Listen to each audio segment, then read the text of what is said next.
Welcome to మనం TV. నేను మీ ధనరాజ్. ఈరోజు మనతో పాటు ఉన్న గెస్ట్ ఎవరంటే మా సీనియర్ జర్నలిస్ట్ రాఘవ్ గారు ఉన్నారు. సార్ నమస్కారం. ఆ, ఇప్పుడు రఘురామ కృష్ణరాజు కేసు ఏదైతే ఉందో ఆ కేసులో జగన్ లండన్ నుంచి వచ్చిన తర్వాత జైలుకి వెళ్ళడం అయితే కన్ఫర్మ్ అంటున్నారు. దాని గురించి మీరు ఏమనుకుంటున్నారు? ఖచ్చితంగా ధనరాజు. ఎందుకంటే రఘురామకృష్ణరాజు గతంలో ఎంపీ కింద ఆయన చేశారు. ప్రస్తుతం ఉండి నియోజకవర్గానికి ఎమ్మెల్యేగా ఉన్నారు. అదేవిధంగా డిప్యూటీ స్పీకర్ కింద కూడా ఆయన పనిచేస్తున్న పరిస్థితి అయితే ఉంది. అయితే రఘురామకృష్ణరాజు సొంత పార్టీలో ఉన్నా సరే అనేక ఇబ్బందులు ఎదుర్కొన్నారు గత ప్రభుత్వంలో. ఎందుకంటే జగన్ అనే ఒక వ్యక్తి, అతను ఒక నియంత అని కూడా అంటూ ఉంటారు. అతను నియంత కింద పరిపాలించడం వల్ల అతను సొంత ఎంపీనే అతి దారుణంగా, అతి కిరాతకంగా కేసులు పెట్టడం, అదేవిధంగా కొట్టడం. కేవలం రఘురామకృష్ణరాజు మీద ఏ కేసు పెట్టారంటే దేశద్రోహం కేసు పెట్టారు. అది యాక్చువల్గా ఒక టెర్రరిస్టులు, ఒక దారుణమైన పనిచేసే వ్యక్తుల మీదే ఆ సెక్షన్ అనేది పనిచేస్తుంది. అయితే దానికి భిన్నంగా జగన్ సొంత ఎంపీ మీదే, అతను వైసీపీ ఎంపీ, ఫస్ట్ వైసీపీ నుంచి తర్వాత తెలుగుదేశంలోకి అయితే తెలుగుదేశంలోకి ఇప్పుడు వచ్చారు. గతంలో అతను వైసీపీ ఎంపీ కింద 5 ఏళ్ళు కంటిన్యూ అయ్యారు. అయితే 1 సంవత్సరం తర్వాత జగన్ కేనును రఘురామకృష్ణరాజుకి పడలేదు. ఎందుకని పడలేదు అంటే జగన్ అనే వ్యక్తి ఒక నియంత. అతను కనీసం సొంత ఎంపీలకి, ఎమ్మెల్యేలకి కనీసం అపాయింట్మెంట్ ఇవ్వడు. అతను అనేక విధాలుగా రఘురామకృష్ణరాజుని ఇబ్బంది పెట్టడం, దాంతో రఘురామకృష్ణరాజు బరస్ట్ అయ్యాడు. రఘురామకృష్ణరాజు క్యారెక్టర్ ఏంటంటే రఘురామకృష్ణరాజు బానిస కింద ఎవరి దగ్గర ఉండరు. అతను ఒక ఇండివిజువాలిటీ. అతనికి గౌరవం ఎలా ఇవ్వాలో, అతను ఏ విధంగా ఉండాలో అతనికి చాలా బాగా తెలుసు. అతను ఆ విధమైన భావాలు ఉంటాయి కాబట్టి ఖచ్చితంగా జగన్ని వ్యతిరేకించాడు, జగన్ని పోరాడాడు. యాక్చువల్గా చెప్పాలంటే ఇప్పుడు ఉన్న ప్రస్తుత పార్టీల కన్నా ఫస్ట్ ప్రతిపక్షం కింద జగన్ మీద చాలా ఎక్కువగా పోరాడిన వ్యక్తుల్లో ఎవరంటే ప్రథమంగా రఘురామకృష్ణరాజు అని చెప్పాలి.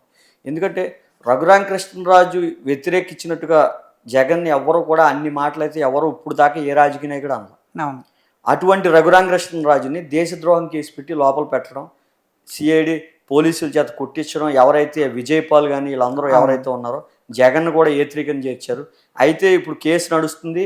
ఈ కేసుతో కాకుండా జగన్ బెయిల్ రద్దు అవ్వాలి. ఆర్థిక నేరాల్లో ఏదైతే జగన్ ఉన్నాడో ఆ జగన్ కేసులు కూడా ఖచ్చితంగా దాంట్లో బెయిల్ రద్దు అవ్వాలని కూడా రఘురామకృష్ణరాజు పిటిషన్ చేశాడు. అవును, మొన్న పిటిషన్ కూడా చేశారు. ఆ పిటిషన్ కూడా ఇప్పుడు హియరింగ్కి వచ్చే పరిస్థితి ఉంది. ఎందుకంటే 12 ఏళ్ల నుంచి ఆర్థిక నేరాల్లో నడుస్తుంది. ఇప్పుడు హియరింగ్కి వచ్చే పరిస్థితి ఉంది.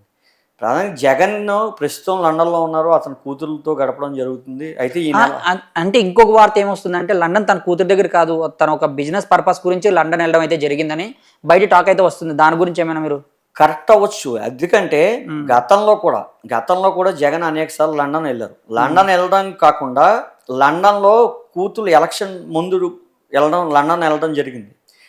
ఎలక్షన్ ముందు కూడా.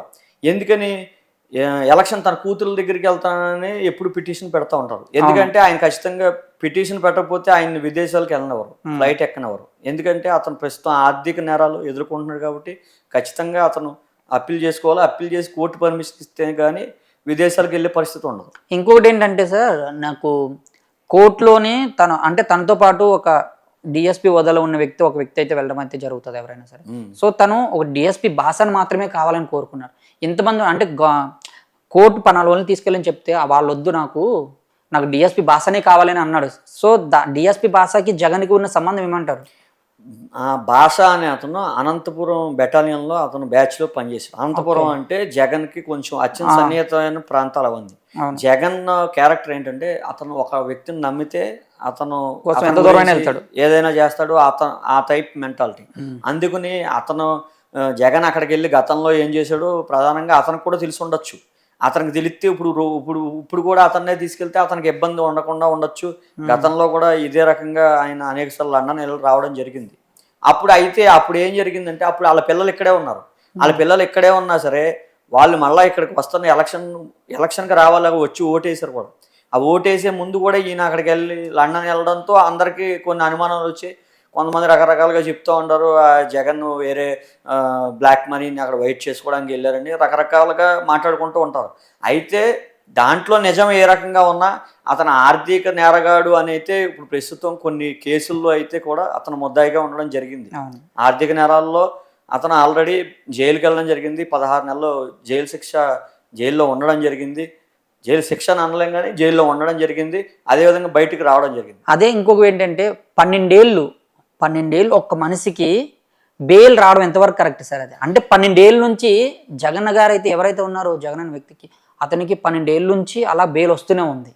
సో దాని గురించి బెయిల్ రావడం అంటే గతంలో 16 నెలల తర్వాత అయితే బెయిల్ వచ్చింది. ఏదో పోరాడారు, బెయిల్ వచ్చింది. బెయిల్ వచ్చిన తర్వాత అతను పాదయాత్ర చేస్తా అన్నాడు, చేశాడు. ప్రతి శుక్రవారం వెళ్ళడం, సంతకం పెట్టడం, రావడం. అతను ముఖ్యమంత్రి అయ్యేదాకా ప్రతి శుక్రవారం కూడా అతను ఖచ్చితంగా ఇక్కడ ఉన్న పోలీస్ స్టేషన్కి, హైదరాబాద్లో ఉన్న పోలీస్ స్టేషన్కి రావాలి, సంతకం పెట్టాలి, వెళ్ళాలి. అది నియమం. కొన్ని నిబంధనలతో కొన్ని బెయిల్ ఎప్పుడైతే ఇచ్చారు.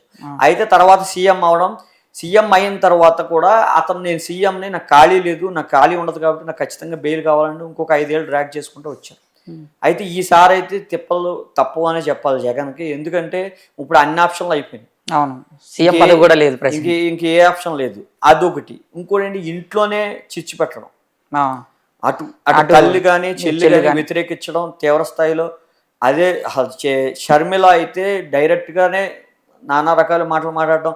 ఎందుకంటే వాళ్ళకన్నా ఎక్కువ బయట వాళ్ళు ఎవరికి తెలియదు వాళ్ళ అన్న ఎలా ఉంటాడు. అంటే ఇంకోటి విషయం ఏంటంటే జగను తన వైఫ్ ఏదైతే ఉందో తన వైఫ్ అదే కంగుచాటు మొగుడు అంటారు కదా, సో ఆ విధంగానే బయట టాక్ అయితే వస్తుంది. సహజంగా మనం బయట కూడా చెప్పాలంటే భార్య భర్త మాట్లాడడం అనేది సహజం, ప్రతి కుటుంబంలోనూ ఉండేదే. వారి కుటుంబంలో కూడా అదే అవ్వచ్చు. ఎందుకంటే అది సహజమైన ప్రక్రియ. అయితే ఏంటంటే వాళ్ళకి నచ్చకపోవడం, షర్మిలాన్ని వ్యతిరేకించడం మటుకు ఖచ్చితంగా జగన్ తప్పనే చెప్పాలి.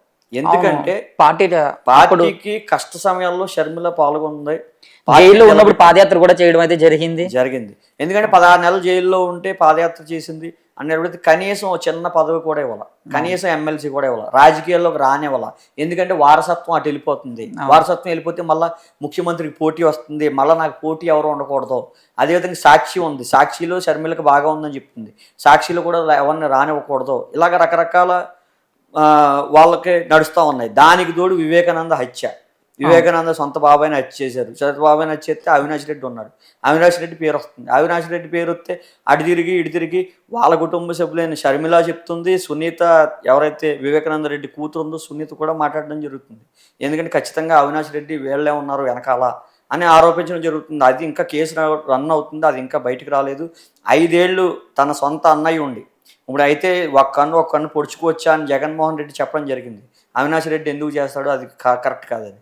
మరి సొంత అన్నవు కదా, నువ్వు పెదనాన్న కొడుకు కదా, మరి నువ్వు ఎందుకని 5 ఏళ్ళు ఖాళీ కూర్చున్నావు? 5 ఏళ్ళు నువ్వు ఎందుకని విచారణ చేయలేదు? కనీసం సిబిఐ ఎంక్వైరీకి ఇమ్మంటే ఎందుకు ఇవ్వలేదు? వాళ్ళ కుటుంబానికి నువ్వు ఎందుకు అండగా నిలబడలేకపోయావు సొంత చెల్లెలయ్యి ఉండి? ఇవన్నీ కూడా జగన్నే మైనస్లో పెట్టడానికి, ప్రస్తుతం ఓటమిలో ఇవన్నీ కూడా భాగాల కిందే మనం చూడాలి. ఎందుకంటే ఖచ్చితంగా జగన్ ఓడిపోవడానికి కారణం కూడా వైఎస్ వివేకానంద హత్య కేసులో జగన్ 5 ఏళ్ళు సీఎంగా ఉన్నా ఏమీ చేయలేదు అనేది ఖచ్చితంగా గ్యారంటీ.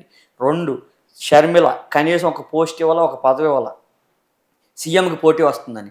షర్మిల కూడా బయటకు వచ్చి మాట్లాడడం జరిగింది. షర్మిల కూడా జగన్ అలాంటోడు ఇలాంటోడు, జగన్ ఏమో ఉంటే ఉండొచ్చు, రకరకాలుగా హత్యానకాలు ఉంటే ఉండొచ్చు, భారతికి ఫోన్ రావడం 3ంటికి, ఇవన్నీ కూడా వాళ్ళ పీక్కు చుట్టుకునే పరిస్థితి అయితే ప్రస్తుతం కనబడుతుంది. ఇంకోటి ఏంటంటే జగన్ ఇప్పుడు ప్రజెంట్ అయితే లండన్లో ఉన్నాడు కదా, సో లండన్ నుంచి 30వ తేదీన రావడం అయితే ఇంటికి రావడం అయితే జరుగుతుంది. లండన్ నుంచి వచ్చిన వెంటనే అంటే బెయిల్ క్యాన్సిల్ అయ్యి జైలుకి వెళ్ళే అవకాశం ఏమైనా ఉందా?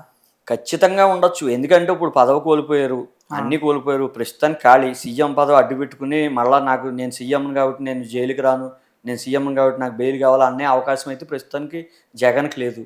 జగన్ ఇప్పుడు ఒక సాధారణమైన పులివెందుల ఎమ్మెల్యే. ఓకే, ఎమ్మెల్యే ఆర్థిక నేరాల్లో ఉన్నా సరే జైలుకి వెళ్ళాలి, రఘురామకృష్ణరాజు కేసు ప్రూవ్ అయినా జైలుకి వెళ్ళాలి. ఖచ్చితంగా జగన్కి అయితే ముందు రోజుల్లో కష్టాలు అయితే ఖచ్చితంగా ఉన్నాయి. అయితే పార్టీ కూడా ఇప్పుడు పరిస్థితి కూడా, నాయకులు కూడా జంపింగ్ జిల్లాని ఎక్కువైపోవడం, రకరకాల కామాపు కేసుల్లో ఆడియోలు రావడం, వీడియోలు రావడం, రకరకాల పరిస్థితి వైసీపీలో అయితే చాలా ఎక్కువగా రావడం అయితే జరుగుతుంది. పార్టీని పాడు చేయడానికి ఇప్పుడు కన్నుడి చావుకి 100 కారణాలు అన్నట్టుగా వైసీపీ పతనానికి 100 కారణాలు ఉన్నాయి. ఎమ్మెల్యేలు కూడా అదే రకంగా తయారయ్యారు. ఒకటి కాదు, ఇటు కుటుంబం నుంచి, అటు ఎమ్మెల్యేల నుంచి, అటు అందరి నుంచి ఆఖరికి జగన్కి మొన్న పాస్పోర్ట్ రావడం కూడా కష్టమైపోయిన పరిస్థితి. అవును, ఫస్ట్ టైంలో పాస్పోర్ట్ కూడా క్యాన్సిల్ చేయడం అయితే జరిగింది. అది పరిస్థితి. Okay sir, thank you sir, thank you very much.